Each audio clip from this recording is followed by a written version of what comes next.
Welcome to War Master Podcast. Today we're looking at some more Cromarty Forge 15mm Republican Romans. So thanks, John, for sending me these. They really are very nice, and I'm very grateful.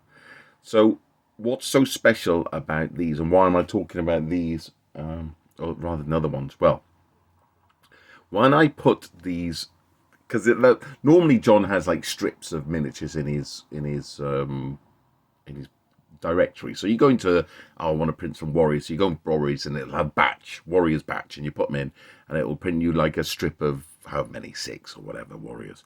Now this just said batch cavalry. So I thought, oh, and when I load it into my slides, I go, oh my God, look at that. There are 10 miniatures here intertwined. So I'll try and get round so you can see interlocked so tightly that it takes, I swear, I haven't got the world's biggest machine. It's only a mono, the first generation. But I swear this takes maybe a fifth, maybe a sixth, certainly no more than a quarter of the print bed. So you could print like 60 miniatures maybe on not even a big bed, which is incredible. Incredible.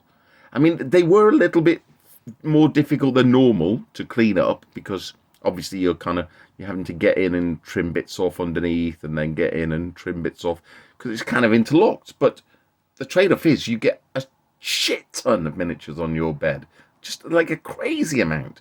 So I thought, even though I don't need this many, because I probably only need about a dozen, I'll print a couple of sets off, and I've trimmed this is the set that I trimmed off. So I've taken all the supports off these ones and we'll have a look at them. But this is what you get. Now, I've had to wash and cure these, so these are going to be much more difficult to trim off. But on the flip side, if you bought these commercially, this is what you'd get, isn't it? So if you're buying them commercially, this isn't great, because I don't really want this big blob, because this doesn't do any favors for me. This is like more of a pain in the arse to clean up. But if I'm printed at home, these are like gangbusters. These are superb, because yeah, it's a little bit more work cleaning up, but not much more work, and I get like way more miniatures per print. And the way that these printers work is the screen life and the FEP life are basically the printer. Once your screen's gone, you just chuck the thing away. It's not even worth trying to replace the screen on them. Just spend 200 quid on a new machine. So amazing. This is like maximizing the longevity of your machine.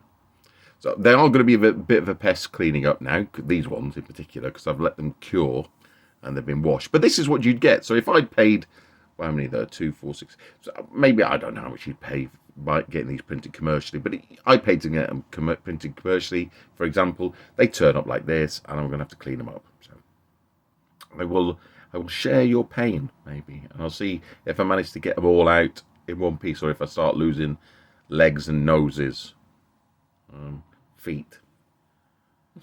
We'll see what I manage to clean up. Anyway, we can look at the actual miniatures that I managed to clean up before. So these, what I do is I wash them, obviously, then clean them up, then cure them. I find that's the best way to do it. We got 10 of these fellas. I'll just quickly run through them. I might need some new IPA because they're tending to have like bits and bobs not cleaning up 100%. Maybe I need to give them another wash.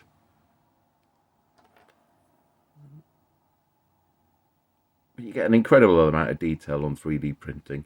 The only issue certainly at 10mm, but even at 15mm, there can actually be too much detail. But I'm finding a happy medium with my contrast paints.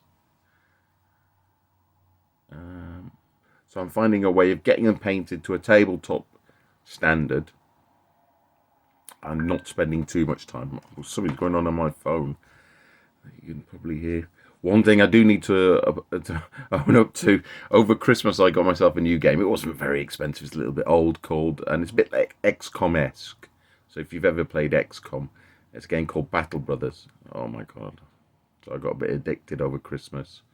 Which is another reason why I haven't been doing that many videos, because I've put about 100 hours into the bloody game. which, I mean, it is a fantastic game. Hard as nails. Oh, Jesus, it's hard. Even playing on like the most basic setting, the easiest settings and stuff with the most gold and stuff. Oh, it's nails. But I'm 100 days into my latest run, and I'm feeling confident. But I'm sure that's all going to end at any point. Anyway, so we've seen these. I will try and do some more Roman stuff and show them. I would say if you're in any doubt as to whether or not to go down this route, if you have access to a printer, be in no doubt. Get yourself some miniatures and enjoy them. Okay, until next time.